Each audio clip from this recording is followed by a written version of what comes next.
අයිබෝන් ළමයි සුබ සැන්දෑවක් දෙන්නටම අපි පාඩම් පටන් ගමු. අද මම තීරණය කරා අපි විශාල මාතෘකාවක් ඉවර කරපු නිසා අලෙවිකරණය අද ආරම්භ කරන්න තවත් පුළුල් මාතෘකාවක් අලෙවිකරණය තරම් නම් විශාල නැහැ. ව්‍යාපාර කළමනාකරණය තමයි මම අද කරන්න තීරණය කරේ. ඔයගොල්ලෝ දන්න ඇති කළමනාකරණය ගැන හොඳට. ඒක උගන්වන්නත් ලේසි. මම අද පටන් ගන්නේ බිස්නස් මැනේජ්මන්ට් කියන මාතෘකාව ව්‍යාපාර කළමනාකරණය. ව්‍යාපාර කළමනාකරණය. එතකොට මට අහන්න තියෙන පළවෙනි ප්‍රශ්නේ මේකයි දැන් කළමනාකරණය සම්පූර්ණයෙන්ම ඉගෙනගෙන ඉවර නිසා මේ ප්‍රශ්නේ ඇහුවට කමන්නේ මම හිතන්නේ දෙන්නට හොඳ අවබෝධයක් ඇති කළමනාකරණය පිළිබඳව. ඒ නිසා අහපු ගමන් උත්තරේ දෙයි.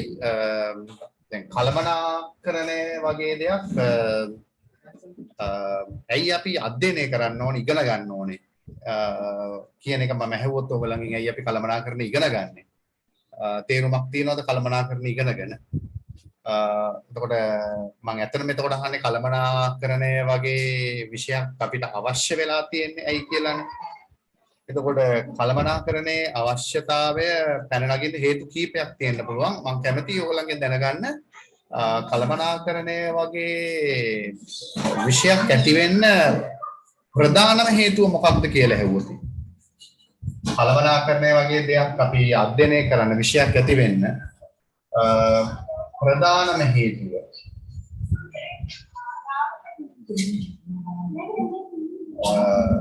මොකක්ද කියලා ඇහුවොත් කළමනාකරණය සම්පූර්ණයෙන්ම ඉගෙනගත්ත දරුවෝ විදියට මම හිතන්නේ ඉගෙනගෙන ඉවර වෙච්ච කෙනෙකුට මේකට උත්තරයක් දෙන එක මහා ප්‍රශ්නයක් නෙමෙයි. අලුතෙන්ම ඉගෙන ගන්න කෙනෙකුට තමයි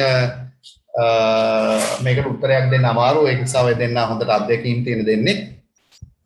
ඒ නිසා මම හිතනවා ඉතා ඉක්මනින් උත්තරේ ලබා දෙයි කියලා. මොකද කියන්නේ? කළමනාකරණය වගේ විෂයක් අපි ඉගෙන ගන්න ඇති වෙන්න ප්‍රධානම හේතුව මොකක්ද කියලා ඇහුවොත් උත්තරයක් දෙන්න පුළුවන්ද?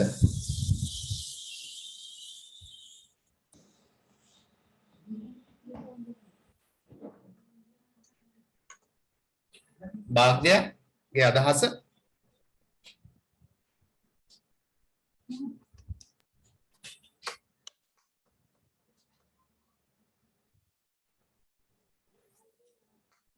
එහෙනව නේද කතා කරන එක ළමයි?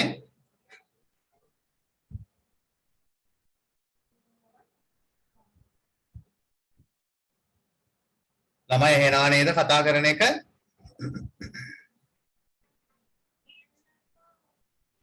මට පේන්නේ බය වෙලාද කොහෙද? නටාෂා මොකද කියන්නේ කළමනාකරණය වගේ විෂයක් ඇති වෙන්න ප්‍රධානම හේතුව?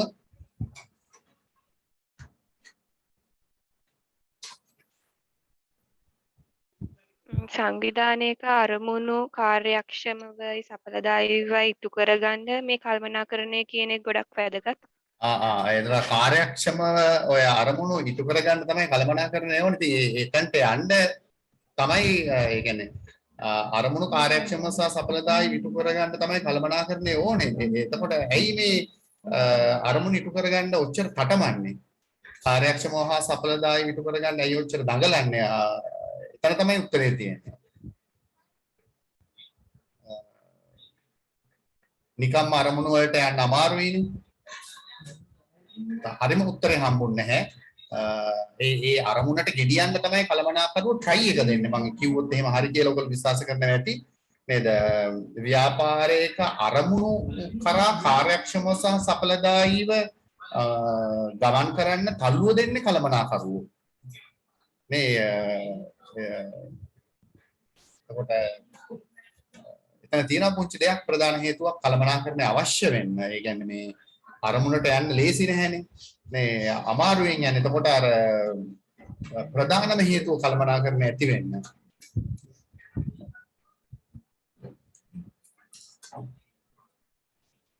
මට මෙහෙම කෙලිම උත්තරයක් දෙන්න තුමා පොඩි පැහැදිලි කිරීමක් කරලා එන්නම්. අපි දන්නවා ලෝක ජනගහනය. නේ? මේ ලෝකේ ජනගහනය බිලියන 7.8ක් වෙනවා. කියන්නේ බිලියන 8කට කිට්ටුයි. එතකොට ලෝක ජනගහනය. ලංකාවේ ජනගහනය අපි දන්නවා කෝටි 2යි ලක්ෂ 20ක් විතරනේ ලංකාවේ ජනගහනය. එතකොට ඔය බිලියන 8යිනේ ආසන්න වශයෙන් ලෝක ජනගහනය. ඔය ඔක්කොටම කණ්ඩ බොණ්ඩ දෙන්නේ කවුද? මේ ඔය ඔක්කොටම කණ්ඩ බොණ්ඩ දෙන්නේ ව්‍යාපාරය. ඒ කියන්නේ මිනිස් අවශ්‍යතා සහ උවමනා සපුරාලීම මේ ලෝකයේ ඉන්න හැම කෙනාගේම බිලියන 8කම කණ්ඩ දෙන්නේ ව්‍යාපාරය. එතකොට අපි දන්නවා මේ ලෝකේ තියෙන ව්‍යාපාර ගන්න අපි දන්නේ නැහැ කොච්චරද කියලා. අපි හිතනවා ලංකාවේ නම් දල වශයෙන් ලක්ෂ 2ක්වත් ව්‍යාපාරිකයෝ ඉන්නවා කියලා. එතකොට ලෝකෙ කොච්චර ව්‍යාපාරිකයෝ ඉන්නවද කියලා අපි දන්නේ නැහැ. ඒකට හේතුව ඔයගොල්ලෝ දන්නවා විභව ව්‍යාපාරිකයෝ ඉන්නවා. අපි අද බුදියගෙන හෙට නගින්නකොට තව කවුරු හරි කෙනෙක් කඩයක් ඇරලා. එහෙනම් අපිට තිතටම කියන්න බෑ මෙච්චර ව්‍යාපාර තියෙනවා කියලා. ඒතර විශාල ව්‍යාපාර ප්‍රමාණයක් දැනටම ක්‍රියාත්මකයි. ඒ වගේම ව්‍යාපාර ක්ෂේත්‍රයට අලුතෙන් එමින් ඉන්නවා විශාල ව්‍යාපාරිකයෝ ප්‍රමාණයක්. කෙසේ වෙතත් අපි දන්නවා ඔය ආරම්භ කරන සෑම ව්‍යාපාරයක්ම සාර්ථක වෙන්නේ නැහැ. ඒ කියන්නේ අරමුණට යන්න බෑ. නේ try කරන අරමුණට යන්න. එතකොට හැම ව්‍යාපාරයක්ම සාර්ථක වෙන්නේ නේද? සමහර ව්‍යාපාර ඇරූ සැනින්ම අසාර්ථක වෙනවා, වැහිලා යනවා ඉක්මනින්ම. එතකොට ව්‍යාපාරයක් සාර්ථක වෙන්නේ කොහොමද? ව්‍යාපාරයක් සාර්ථක කරගන්නේ කොහොමද? නේ ඒකයි ප්‍රශ්නේ. එතකොට ව්‍යාපාරයක් සාර්ථක කරගන්න නම් ඒගොල්ලන්ට පුළුවන් වෙන්න ඕනේ ඒගොල්ලෝ අපේක්ෂා කරන අරමුණ කරා ගමන් කරන්න. ඒ කියන්නේ අපේක්ෂිත කටයුත්ත කරන්න පුළුවන් වෙන්න ඕනේ. ඒකනේ අපේක්ෂිත අරමුණ කියන්නේ අපේක්ෂිත කටයුත්ත කරගන්න පුළුවන් වෙන්න ඕනේ නේ. මග හැලුනොතින් කරගන්න බැරුව ගියොත් අපිට අරමුණට යන්න බෑ. ඒතකොට අපේක්ෂිත අරමුණට යන්න පුළුවන් වුණොත් තමයි ව්‍යාපාරයේ සාර්ථක වෙන්නේ. එහෙම නැත්නම් ඒ ව්‍යාපාරය අසාර්ථක වෙනවා. එතකොට අපේක්ෂිත අරමුණ කරා ව්‍යාපාරය අරගෙන යන්නේ කොහොමද? මම ඒකයි නටාෂාගේ පිළිතුරත් එක්ක එච්චරම එකඟ නැහැ කියලා කිව්වේ. එතකොට අපේක්ෂිත අරමුණ කරා කොහොමද සාර්ථකව ව්‍යාපාරය අරගෙන යන්නේ? මේ ඒකට මොකද්ද කරන්න ඕනේ? ඒකට කරන්න ඕනේ මේකයි. අරමුණට යන්න නම් අපිට වැඩ කරන්න වෙනවා. වැඩ කරන්න නම් අපිට සම්පත් අවශ්‍යයි. නේද? එතකොට අපි දන්නා හිඟ සම්පත් අපිට තියෙන්නේ. එතකොට අපිට සම්පත් හම්බ වෙන්නේ නැහැ නිකන්. අපිට යම්කිසි පිළිවෙයක් දරලා තමයි සම්පත් අත්පත් කරගන්න වෙන්නේ. අපි දන්නවා භූමි ශ්‍රමයේ ප්‍රාග්ධනයේ ව්‍යවසාය වගේ සම්පත්. ඒතකොට පිළිවෙයක් දරලා අත්පත් කරගන්න සම්පත් ටික කාර්යක්ෂමව සහ සඵලදායීව පාවිච්චි කළොත් විතරයි ව්‍යාපාරයේ අරමුණ කරා යන්න පුළුවන් වෙන්නේ. ඒ කියන්නේ අපි පිළිවෙයක් දරලා ගන්න සම්පත් ටික සම්පත් නාස්තිය අවම වන ආකාරයට පිරිමය අවම වන ආකාරයට උපරිම නිමවුමක් උපරිම ඵලදායීතාවයක් නැත්නම් අපි කියන උපරිම ඵලයක් අපි පිරිමයක් දරලා ගන්න සම්පත් වලින් අපිට උපරිම ඵලයක් ගන්න පුළුවන් වුණොත් සම්පත් නාස්තිය අවම කරලා නැත්නම් සම්පත් භාවිතය අවම කරලා පිරිමය අවම කරලා උපරිම නිමවුමක් උපරිම ඵලයක් අපිට ගන්න පුළුවන් වුණොත් අපිට පුළුවන් වෙනවා ව්‍යාපාරයේ අරමුණ කරා ගමන් කරන්න. එතකොට අපිට අපේ සම්පත් ටික හරියට පාවිච්චි කරගන්න බැරුව ගියොත් අපි සම්පත් නාස්ති කරොත් අපිට අපේ අරමුණට යන්න බැහැ ව්‍යාපාරය අසාර්ථක වෙනවා. එතකොට මේ ව්‍යාපාරයක තියෙන හිඟ සම්පත් කාර්යක්ෂමව සහ සඵලදායීව භාවිතා කිරීමේ ශිල්ප ක්‍රම කළමනාකරණය මගින් උගන්වනවා. ඒ කියන්නේ සැලසුම්කරණයේ සංවිධානය සහ මෙහෙයවීම පාලනය. මොනවාද මේ සැලසුම්කරණයේ සංවිධානයේ මෙහෙයවීම සහ පාලනය කරන්නේ අපි? ව්‍යාපාරයක තියෙන හිඟ සම්පත් ටික තමයි සැලසුම්කරණය කරලා සංවිධානය කරලා මෙහෙයවලා පාලනය කරලා අපේ කටයුත්ත සාර්ථක කරගන්න අපි දඟලන්නේ. එතකොට මේ හිඟ සම්පත් තමයි කළමනාකරණය මගින් කාර්යක්ෂම සහ සඵලදායීව කළමනාකරණය කිරීමක් කරන්න වෙලා තියෙනවා. එතකොට කළමනාකරණය ඇති වෙන්න ප්‍රධාන හේතුව මම හිතනවා ඔයගොල්ලන්ට දැනෙන්නේ නැති කියලා සම්පත් වල හිඟකම.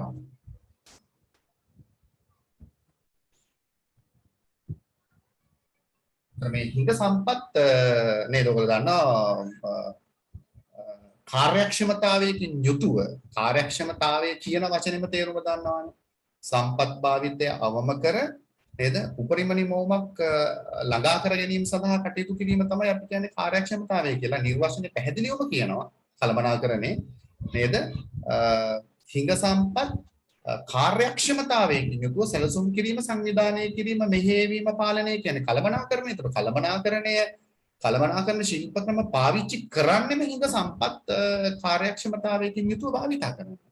ඒතර මේ සම්පත් වල හිඟකම තමයි කළමනාකරණය කියන විෂය මෙච්චර වැදගත් වෙන්න ප්‍රධාන හේතුව. මේ තියෙන ටිකෙන් උපරිම ඵලයක් ගන්න කොහොමද කියන එක තමයි අපි දන්නට පිළිවෙල අඩු කරොත්නේ ලාභය වැඩි කරගන්න පුළුවන්. ඉතින් ඔක්කොම කරන්නේ ලාභ ලබන්නේ අවසාන අරමුණ ඇත්තටම ලාභය. ඒක නිසා මම හිතන උත්තරේ හම්බ වෙන්නේ නැති කියලා. එතකොට ඔයගොල්ලෝ දන්නවා කළමනාකරණය පිළිබඳව මුලින්ම සාකච්ඡා කළේ ඒ කියන්නේ අපි නූතන විද්‍යාත්මක කළමනාකරණයේ පියා විදිහට සලකනවා ඇමරිකානු ජාතික FW Taylor. Taylor තමයි නූතන විද්‍යාත්මක කළමනාකරණයේ පියා විදිහට සලකන්නේ. මම හිතනවා ඔබ අහලා ඇති කියලා FW Taylor ගැන ඇමරිකානු ජාතික කළමනාකරණය පිළිබඳව මූලිකව කතා කරපු පුද්ගලයෙක් විදියට. එතකොට කළමනාකරණය කියන්නේ මොකක්ද කියලා නේ අපි ඉස්සෙල්ලම කතා කරන්න වෙන්නේ. කළමනාකරණය කියන්නේ මොකක්ද? කළමනාකරණය නිර්වචනය කරන්නේ කොහොමද? එතකොට මගේ පළවෙනි ප්‍රශ්නේ කළමනාකරණය යනු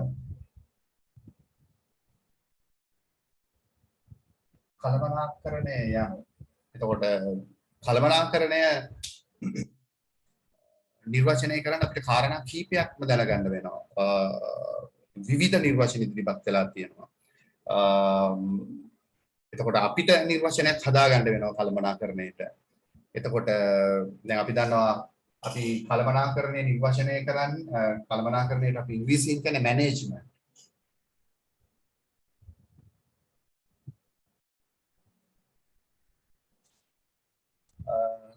ඔයගොල්ලෝ අහලා ඇති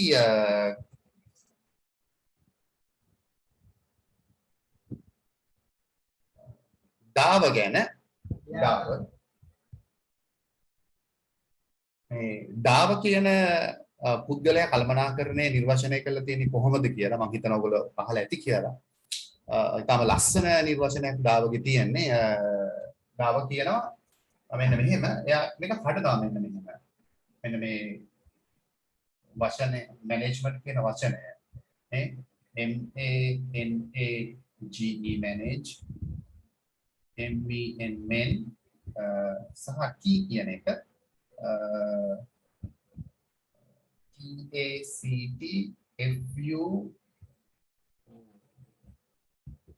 TACTFULLY tactfully කියන එක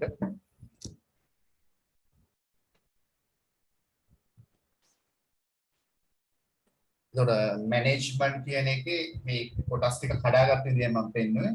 එතකොට මැනේජ් කියන්නේ කළමනාකරණය.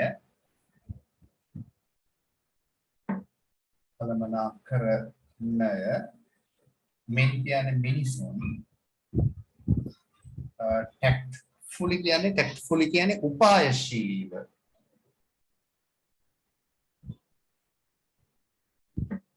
ඇත්තටම දැන් මානව සම්පත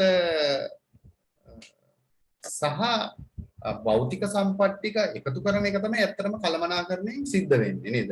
මිනිස්සු ටිකයි අවශ්‍ය බඩු ටිකයි හරියට හැසිරුවොත් වැඩේ සාර්ථක වෙනවානේ. අපි මිනිස්සු ටික හරියට හැසිරුවේ නැත්නම් දැන් බඩු ටික නම් ලොකු ප්‍රශ්නයක් අපිට වෙන්නේ නැහැ. වංචාවක් කරන්නේ නැහැනේ බඩු අපිට. නමුත් මිනිස්සු ටික හරියට කළමනාකරණය කරගත්තේ නැත්නම් තමයි වැඩේ. අතන මේ මානව සම්පත සහ භෞතික සම්පත මනාව හසුරුවන එක තමයි කළමනාකරණයෙන් වෙන්න ඕනේ. කියන්නේ වැදගත් වෙන්නේ මිනිස් සම්පත හරියට හසුරුවන එක.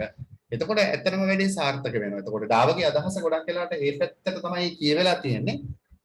එතකොට ඩාව කියන්නේ මෙන්න මෙහෙම උපායශීලීව මිනිසුන් කළමනාකරණය කිරීම තමයි එයා කළමනාකරණය වශයෙන් අර්ථ දක්වලා තියෙන්නේ. උපායශීලීව මිනිසුන් කළමනාකරණය කිරීම කළමනාකරණය ලෙස හැඳින්වේ කියලා ඩාව කියනවා. ඒක ඇත්තටම ලස්සන අදහසක් නේද? මිනිස්සු ටික හරියට වැඩ කරනවා කියලා කියන්නේ අපිට හොඳ සම්පත් ලබා ගන්න පුළුවන් නම් අවම පිළිවෙලක් යටතේ අපිට අපේ අරමුණට යන්න පුළුවන්. මම හිතනවා ඔය අදහස අහලා ඇති කියලා ඕගොල්ලෝ. ඒතකොට ඩාවගේ අදහස ඔයගලන්ට ලියා ගන්න පුළුවන් මේ විදිහට ඕනනම් සටහනක් දාලා මැනේජ්මන්ට් කියන එක ඩාව නිර්වචනය කරලා තියෙන විදිහ මැනේජ් කළමනාකරණය මේ මිනිසුන් tactfully උපායශීලීව එතකොට යට ඉඳලා යන්නේ උපායශීලීව මිනිසුන් කළමනාකරණය කිරීම කළමනාකරණය ලෙස හැඳින්වේ කියලා ඩාව නිර්වචනය කරනවා. ඒක පාඩම් කරන්නත් දෙයක් නැහැ. ඒ වුණාට අපිට විභාගයට හැවුවට ඔය නිර්වචනය ලියන්න බෑ. ඩාවගේ අදහස හැවුවොත් ලියන්න වෙනවා. ඒක දැනගන්න එක වටිනවා. ඒකට යා කියන්නේ උපායශීලීව මිනිසුන් කළමනාකරණය කිරීම තමයි කළමනාකරණය කියලා.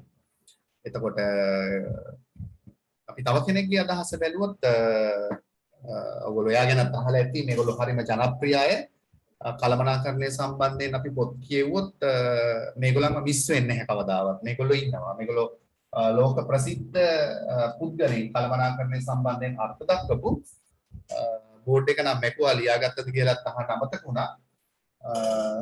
වීඩියෝ එක තියෙන නිසා ආයි බලා ගන්න පුළුවන් ඕනේ නම්. මෙන්න මෙයා ගැන ඔයගොල්ලෝ අහලා ඇති මේරි පාකර් ෆොලට් කියන එක තමයි. මේරි පාකර් ෆොලට්ගෙත් නිර්වචනය හරිම ලස්සනයි. මේරි පාකර් ෆොලට් කියන්නේත් අර කුසලතාවයක් සම්බන්ධ කරගෙන අපි දන්නවා ඔයගොල්ලෝ අහලා ඇති කළමනාකරුවෙකුට තියෙන්න ඕන කුසලතා අපි කොටස් දෙකකට බෙදනවා සාමාන්‍යයෙන්. සාමාන්‍ය කුසලතා සහ විශේෂ කුසලතා කියලා. අපි එච්චර විශේෂ කුසලතා ගැන සාකච්ඡා කරන්නේ නැහැ. අපි කතා කරන්නේ ඇත්තටම සාමාන්‍ය කුසලතා ගැන. ඔයගොල්ලෝ දන්නවා කළමනාකරුවෙකුට තියෙන ඕන සාමාන්‍ය කුසලතා තුන ඉගෙනගෙන ඇති. සංකල්පනාත්මක කුසලතා, මානව කුසලතා සහ තාක්ෂණික කුසලතා. මේ අතර මිනිස්සු ගැන තමයි ටිකක් කතා කරලා තියෙන්නේ. අන් අය සමග හා අන් අය ලවා වැඩ කරවා ගැනීමේ කලාව. අන් අය සමග හා අන් අය ලවා වැඩ කරවා ගැනීමේ කලාව කළමනාකරණය කියලා. ඒක හරි ලස්සන නිර්වචනයක් නේද? අන් අය සමග හා අන් අය ලවා වැඩ කරවා ගැනීමේ කලාව කළමනාකරණය කියලා මේරි පාකර් ෆොලට් නිර්වචනය කළා තියෙනවා. ඕකත් ඔයගොල්ලෝ ඉගෙන ගන්න ඇති කියලා මම විශ්වාස කරනවා. මේක ඇත්තටම මානව කුසලතා ගැන අහලා තියෙනවා නම් ඒක සම්බන්ධ අදහසක් මෙතන තියෙන්නේ. මානව කුසලතාවල අපි ওই වගේ අදහසක් තමයි මානව කුසලතා අර්ථ දක්වන්න කිව්වොත් ගොඩක් වෙලාවට කියන්නේ. අවුට වඩා ටිකක් විස්තර තියෙනවා. එතකොට අන් අය සමග හා අන් අය ලවා වැඩ කරවා ගැනීමේ කලාව මේරි පාකර් ෆොලට් කියනවා කළමනාකරණය කියලා. ඒ වගේ අදහස් දැනගත්තට නරක නැහැ. ඊට පස්සේ විභාගයට හැවුවොත් කොහොමද අපි කළමනාකරණය නිර්වචනය කරන්නේ? ඒකයි අපිට වැදගත් වෙන්නේ. එතකොට විභාගයට හැවුවොත් අපි කළමනාකරණය නිර්වචනය කරන්නේ කොහොමද කියන එක. එතකොට කාරණා කීපයක්ම තියෙනවා කතා කරන්න. විභාගයට හැවුවොත් මේක කියන්නේ කොහොමද කියන එක. ඇත්තටම කළමනාකරණය නිර්වචනය කරන්න ලේසි. කළමනාකරණ ක්‍රියාවලිය පිළිබඳව අවබෝධයක් තියෙනවා නම් ඉතින් කළමනාකරන ක්‍රියාවලිය අපි එකපාරට අඳින්නේ නැහැ. මම දල අදහසක් දෙන්නම් කළමනාකරන ක්‍රියාවලිය තුළින් තේරුම් ගන්න ලේසි. නැත්නම් අපිට නිකන් අදහසක් තමයි ප්‍රකාශ කරන්න වෙන්නේ. කළමනාකරණය කියන්නේ මෙහිමයි කියලා නිකන් කියාගෙන යන්න වෙන්නේ. එතකොට ඔයගොල්ලෝ මේ වෙනකොට ඉගෙනගෙන ඇති මම හිතන්නේ කළමනාකරන ක්‍රියාවලිය රූප සටහනකින් අඳින්නේ කොහොමද කියලා. මම මේ ඔරිජිනල් රූප සටහන නෙමෙයි අඳින්නේ. මේ නිර්වචනයට අදාළ මගේ රූප සටහන. කළමනාකරන ක්‍රියාවලියට වෙනම රූප සටහනක් තියෙන වෙනසක් නැහැ. නමුත් අර පෙන්වන විදිහේ වෙනසක් තියෙනවා. මම සාමාන්‍යයෙන් කැමති රූප සටහනක් තියෙනවා. මම එකෙන් පැහැදිලි කරන්නම්. දැන් කළමනාකරන ක්‍රියාවලිය. කළමනාකරන ක්‍රියාවලිය. කිව්වම ගොඩක් අය බය වෙනවා. දැන් කළමනාකරණ ක්‍රියාවලිය කියන්නේ මේ අමුතුම ක්‍රියාවලියක් නෙමෙයි. මේකේ අපි දන්න වචනේ තමයි මේ නිෂ්පාදන ක්‍රියාවලිය. නිෂ්පාදන ක්‍රියාවලිය තමයි අපි කියන්නේ කළමනාකරණ ක්‍රියාවලිය කියලා. ඒකට හේතුව නිෂ්පාදන ක්‍රියාවලිය කළමනාකරණය කරන්නේ කළමනාකරුවා. ඉතින් නිෂ්පාදන ක්‍රියාවලිය කියන්න පුළුවන්, කළමනාකරණ ක්‍රියාවලිය කියන්න පුළුවන්, අලුත්ම වචනයක් තියෙනවා ව්‍යාපාර ක්‍රියාවලිය කියන්න පුළුවන්, මෙහෙයුම් ක්‍රියාවලිය කියන්න පුළුවන්, පරිවර්තන ක්‍රියාවලිය කියන්න පුළුවන්. අපි පළවෙනි පාඩමේදී ව්‍යාපාර පසුබිමේදී මේක පැහැදිලි කරනවා. නිෂ්පාදන ක්‍රියාවලියට කළමනාකරණ ක්‍රියාවලිය කියනවා කියලා මම නම් කියනවා. එතකොට මේ නිෂ්පාදන ක්‍රියාවලියම තමයි එතකොට නිෂ්පාදන ක්‍රියාවලියේ පදියර තුනක් තියෙනවා. මේක ළමයි දන්නවා. යෙදවුම් තියෙනවා. ක්‍රියාවලිය තියෙනවා. ඒ වගේම නිමවුම් තියෙනවා. එතකොට යෙදවුම් ප්‍රධානම අපි හතර ගත්තොත් භූමිය, ශ්‍රමය, ප්‍රාග්ධනය, ඒ වගේම ව්‍යවසාය. ඒතර ක්‍රියාවලිය කියන්නේ කටයුතුනේ. එතකොට මේක දැන් අපි කළමනාකරණය කියන පාඩම කතා කරන නිසා අපි ක්‍රියාවලිය කියන්නේ කටයුතු, කළමනාකරණ කටයුතු ටික තමයි අපි ලියන්නේ. එතකොට කළමනාකරණයේ කටයුතු හතරක් තියෙනවා. සැලසුම්කරණය, සංවිධානකරණය, මෙහෙයවීම, හතර පාලනය. එතකොට නිවම්ම තමයි භාණ්ඩ හා සේවා. නිවම්ම භාණ්ඩ හා සේවා. මම මේ රූපසටහන කැමති විශේෂ හේතුවක් නිසා මේක අපි ඉස්සර පාවිච්චි කරා ඒ ලෙවල් වල. දැන් ඒගොල්ලෝ රූපසටහනක් අපිට හඳුන්වලා දීලා තියෙන නිසා මේක පාවිච්චි කරන්න විදියක් නැහැ. මෙන්න මෙතනට අපි සම්බන්ධ කරනවා යම්කිසි කාරණාවක්, අපි මෙතනට සම්බන්ධ කරනවා යම්කිසි කාරණාවක්.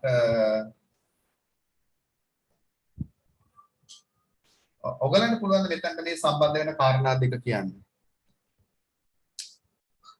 ඔයගලන්ට අදහසක් තියෙනවද? මේ දෙක මාරු කරලා ලියන්න බෑ.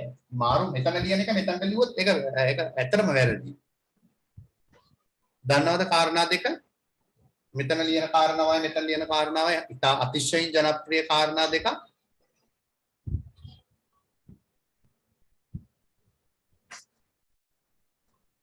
මෙතන අපි දාන්නේ දැන් මේ සම්පත් එක්ක සම්බන්ධ වෙන වචනේ මොකක්ද කියලා දන්නවනේ ඔයගොල්ලෝ? සම්පත් භාවිතය අවම සම්පත් භාවිතයකින් උපරිම නිමවුමක් ලබා ගැනීම මේ ව්‍යාපාරයේ අපේක්ෂිත අරමුණු ඉටු කර ගැනීම සඳහා අවම සම්පත් ප්‍රමාණයක් භාවිතා කර උපරිම නිමවුමක් ලබා ගැනීම අපි කියනවා කාර්යක්ෂමතාවය කියලා. මේ ව්‍යාපාරයක අපේක්ෂිත අරමුණු නිවැරදිව ළඟා කරගත් ආකාරයට අපි කියනවා සඵලදායකත්වය කියලා. සඵලදායකත්වය. මේ භාණ්ඩ හා සේවා විකුණලා ලාභ ලබන එක තමයි, ලාභ ලැබීම තමයි ව්‍යාපාරයේ අරමුණ. ඒ කියන්නේ මෙතනත් අපි දාන්නේ සාමාන්‍යයෙන් මේ අරමුණු ඉටු වීම. එතකොට කාර්යක්ෂමතාවයෙන් කතා කරන්නේ ඇත්තටම යෙදවුම් නැත්නම් සම්පත් ගැන. කිංග සම්පත් ගැන. කිංග සම්පත් ගැන. සඵලදායකත්වයෙන් කතා කරන්නේ යම්කිසි සංවිධානයක් කොතෙක් දුරට අපේක්ෂිත අරමුණු නිවැරදිව ළඟා කරගත්තද කියන එක. අපේක්ෂිත අරමුණු කොතෙක් නිවැරදිව ළඟා කරගත්තද කියන එක තමයි කාර්යක්ෂම මේ සඵලදායකත්වය කියලා කියන්නේ. එතකොට ඒ වචන දෙක හරියට පාවිච්චි කරන්න ඕනේ. එතකොට මේ රූප සටහනෙන් අපිට ඇත්තටම කළමනාකරණය නිර්වචනය කරන්න ලේසි. එතකොට මූලිකව කිව්වොත් අපි අදහසක් සංවිධානයේට අපි කියනවා ප්‍රකාශිත අරමුණු හා පරමාර්ථ තියෙනවා. ඕනම සංවිධානයක නේද? සංවිධානයක ප්‍රකාශිත අරමුණු හා පරමාර්ථ සඵලදායීව ඉටු කර ගැනීම සඳහා නේද අපි උත්සාහ කරන්නේ අපි ස්ථාපිත කරගත් අරමුණු හා පරමාර්ථ සඵල කරගන්නනේ. එතකොට සංවිධානයක ප්‍රකාශිත අරමුණු හා පරමාර්ථ ඉටු කර ගැනීම සඳහා අපි මොකද කරන්න ඕනේ? ඒක තමයි කළමනාකරණය කරන්නේ. ඒකයි මම නටාෂත් එක්ක එකග වුනේ නැත්තේ සංවිධානයක ප්‍රකාශිත අරමුණු හා පරමාර්ථ සඵලදායීව ඉටු කර ගැනීම සඳහා නම් කළමනාකරණය කරන්න ඕන දේ තමයි සංවිධානයක් සතු හිඟ සම්පත් කාර්යක්ෂමතාවයකින් යුතුව සැලසුම් කිරීම, සංවිධානය කිරීම, මෙහෙයවීම, පාලනය යන කාර්යයන් ඇතුළත් ක්‍රියාවලියක් තමයි අපි කියන්නේ කළමනාකරණය කියලා. මම මේ මූලික අදහස කිව්වේ කළමනාකරණය. එතකොට ලේසියෙන් කියන්න පුළුවන් සංවිධානයක ප්‍රකාශිත අරමුණු හා පරමාර්ථ සඵලදායීව ඉටු කර ගැනීම සඳහා සංවිධානයක් සතු හිඟ සම්පත් කාර්යක්ෂමතාවයකින් යුතුව සැලසුම් කිරීම, සංවිධානය කිරීම, මෙහෙයවීම, පාලනය යන කාර්යයන් ඇතුළත් ක්‍රියාවලියක් අපි හඳුන්වනවා කළමනාකරණය කියලා. එතකොට තව චූටි දෙයක් මේක මම නොකියපු දෙයක් තියෙනවා මම මේ නිකන් කිව්වේ. එතකොට ඕනම සංවිධානයක් උත්සාහ කරන්නේ ඒගොල්ලන්ගේ අපේක්ෂිත නැත්නම් ප්‍රකාශිත අරමුණු හා පරමාර්ථ සඵල කරගන්න. ඒකට කරන්න තියෙන හොඳම දේ තමයි ඒගොල්ලෝ ගාව තියෙන හිඟ සම්පත් කාර්යක්ෂමතාවයකින් යුතුව සැලසුම් කිරීම, සංවිධානය, මෙහෙයවීම, පාලනය කියන කාර්යයන් නිසියාකාරව ක්‍රියාත්මක කරන එක. ඒක තමයි කළමනාකරණය වෙන්නේ. එතකොට මේ සියලු වැඩ කරන්නේ අපි ඊටාම අවිනිශ්චිත පරිසරයක නේද? එතකොට අපිට කියන්න වෙනවා ගතික ව්‍යාපාර පරිසරයක් තුල කියන වචනය. එතකොට මේ සියලු කටයුතු කරන්න වෙන්නේ නිරන්තරයෙන් පරිසරය වෙනස් වෙනවා. අපි කියන්නේ අපිට කියන්න බෑ විවිධ අවස්ථාවල නිරන්තරයෙන් වෙනස් වෙන අභ්‍යන්තර සහ බාහිර පරිසරයක් එක්ක තමයි අපි වැඩ කරන්නේ. එතකොට ඒ වෙනසට සාපේක්ෂව අපි වෙනස් වෙමින් තමයි කළමනාකරණ කටයුතු ක්‍රියාත්මක කරන්න වෙන්නේ. ඒතර අපි හරියටම නිර්වචනය කරොත් නේද? ගතික ව්‍යාපාර පරිසරයක නැත්නම් ගතික ව්‍යාපාර පරිසරයක් තුල තමයි ව්‍යාපාරය කටයුතු කරන්නේ. ගතික ව්‍යාපාර පරිසරයක් තුල සංවිධානයක ප්‍රකාශිත අරමුණු හා පරමාර්ථ මම කියපු අදහසට එනවා. ගතික ව්‍යාපාර පරිසරයක් තුල සංවිධානයක ප්‍රකාශිත අරමුණු හා පරමාර්ථ සඵලදායීව ඉටු කර ගැනීම සඳහා සංවිධානයක් සතු හිඟ සම්පත් කාර්යක්ෂමතාවයකින් යුතුව සැලසුම් කිරීම, සංවිධානය කිරීම, මෙහෙයවීම, පාලනය යන කාර්යයන් ඇතුළත් ක්‍රියාවලියක් අපි හඳුන්වනවා කළමනාකරණය කියලා. එතකොට ඔක තමයි අද පාවිච්චි කරන අලුත්ම නිර්වචනය. එතකොට මම හිතන දේ තමයි කළමනාකරණ ක්‍රියාවලිය දන්න කෙනෙකුට නිර්වචනය කියන්න ලේසියි. ඒ කියන්නේ මෙතන ඉන්න පටන් ගන්න තියෙන්නේ සංවිධානයක අර පොඩ්ඩක් කියන්න වෙනවා සංවිධානයක් කටයුතු කරන්නේ ගතික ව්‍යාපාර පරිසරයක් තුල කියලා. එතකොට ගතික ව්‍යාපාර පරිසරයක් තුල සංවිධානයක අපේක්ෂිත අරමුණු හා පරමාර්ථ සඵලදායීව ඉටු කරගන්නනේ අපි උත්සාහ කරන්නේ. ඉටු කර ගැනීම සඳහා සංවිධානයක් සතු හිඟ සම්පත් කාර්යක්ෂමතාවයකින් යුතුව සැලසුම් කිරීම, සංවිධානය කිරීම, මෙහෙයවීම, පාලනය